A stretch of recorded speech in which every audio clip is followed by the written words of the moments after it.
विशिष्ट सभी शिक्षक भाइयों शिक्षिका बहनों को हार्दिक नमस्कार।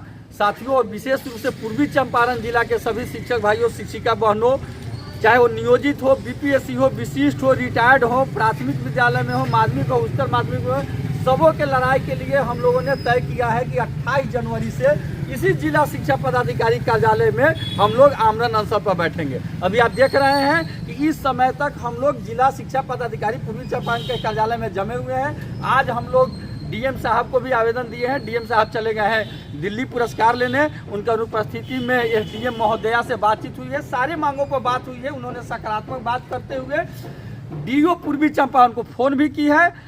उसके बाद हम लोग को शिक्षक संघ बिहार के सभी प्रतिनिधिगण और डीओ पूर्वी चंपारण, डीपीओ स्थापना पूर्वी चंपारण साहेब आलम सर, संजीव सर के साथ हम लोग के विधिवत पॉइंट वाइज वार्ता हुई है। जो हम लोग को 17 सूत्री मांग है। पहला मांग है कि ई शिक्षा कोष के आधार पर जो एब्सेंटी देने की बात हुई है, इस पर स्पष्ट रूप से डीओ साहब और डीपीओ साहब कहे हैं कि पहले से जिस तरह एब्सेंटी आता है रजिस्टर के आधार पर उसी तरह से एब्सेंटी आएगा और किसी भी शिक्षक का वेतन ई शिक्षा कोष के एब्सेंटी के आधार पर बाधित नहीं किया जाएगा, उनकी कटौती नहीं की जाएगी। इसलिए हम तमाम शिक्षक शिक्षिका भाइयों से कहना चाहते हैं कि आप शोषण के शिकार मत होइएगा और डरिएगा नहीं। जैसे आप रजिस्टर पर बनाते हो वैसे बनाते रहिए, वैसे ही एब्सेंटी आएगा और वैसे ही पेमेंट होगा। यह ई शिक्षा कोष सिर्फ इसलिए किया गया है ताकि मिलान किया जाए कि इस शिक्षा को सब जगह चल रहा है कि नहीं चल रहा है। दूसरा जो हमारा मुख्य मांग है कालबद्ध प्रोन्नति, यह प्राथमिक माध्यमिक उच्चतर माध्यमिक सभी शिक्षकों के लिए है। जब सरकार 10 वर्षा 20 वर्षा 30 वर्षा प्रमोशन दे रही है तो हम लोग को क्यों नहीं देगी। इस पर यहाँ से मार्गदर्शन मांगा गया है। हम लोग इसके लिए भी राज्य सरकार से भी बात करेंगे और मार्गदर्शन की कॉपी उपलब्ध करा दी गई है।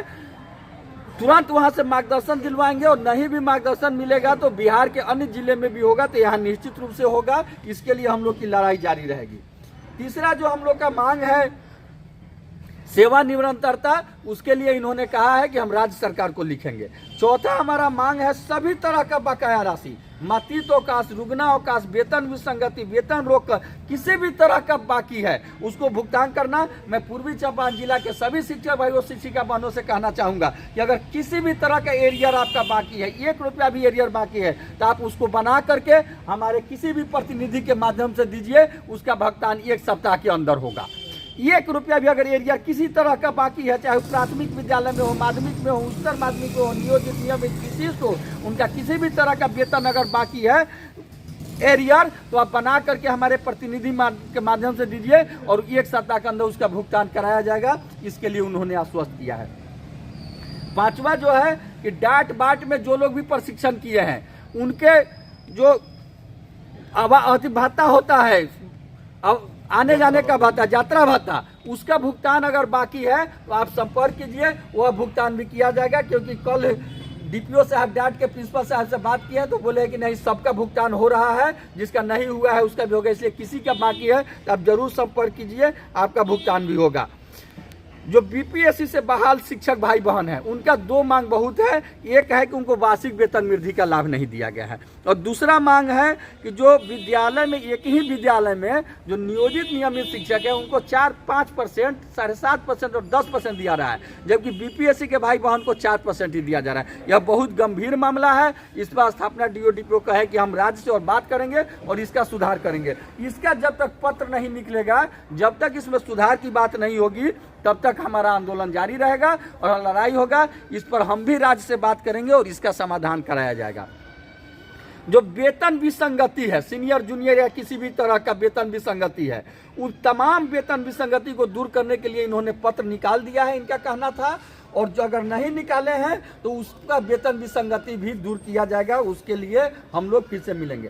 जो हमारे शारीरिक शिक्षक और स्वास्थ्य अनुदेशक भाई हैं जिनको मात्र 8,000 पेमेंट मिलता है, उनको 2 वर्ष में हर वर्ष 200 रुपया का अति करना है वेतन वृद्धि। उसके लिए डीओ साहब कहे हैं तो 4 दिन के अंदर उनका यह वृद्धि हो जाएगा, यह पत्र निकल जाएगा।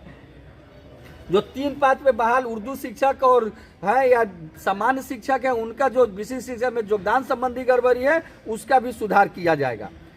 जो नियोजित से विशिष्ट शिक्षक बने हैं उन पर अगर कोई कार्रवाई, कोई अब वह नियोजित से अलग हो गए हैं, किसी तरह का कार्रवाई हो रहा है, तो उसको आप हमारे संघ के संज्ञान में दीजिए। शिक्षक संघ बिहार सहित तमाम जो प्रतिनिधि हैं शिक्षक संघ बिहार के, कहीं भी उनको दीजिए, वो आपके समाधान कराएंगे। जिले में मरम्मत, जीर्णोद्धार, booth repairing, bench desk supply, submersible, prefabricated house के निर्माण में अगर कोई गबन है, अगर आप उससे असंतुष्ट हैं, अगर बिना हेडमास्टर के दस्तखत के उससे रुपया निकला है, अगर किसी तरह के गड़बड़ी है, तो आप उसको लिखित रूप में हमारे प्रतिनिधि को दीजिए, हमको दीजिए। 1 सप्ताह में उन समस्याओं का समाधान कराया जाएगा, अन्यथा उन पर FIR करके उनको ऊपर कार्रवाई कराया जाएगा। बाकी जो है कि ई शिक्षा कोष के माध्यम से शिक्षकों की समस्या का समाधान किया जाए, यह बिहार सरकार का मामला है। इसके लिए इन्होंने कहा है कि हम राज्य सरकार को लिखेंगे। विभिन्न समस्याओं के समाधान हेतु शिक्षक प्रतिनिधियों के साथ प्रत्येक माह में एक बैठक वार्ता करने के लिए हुआ है।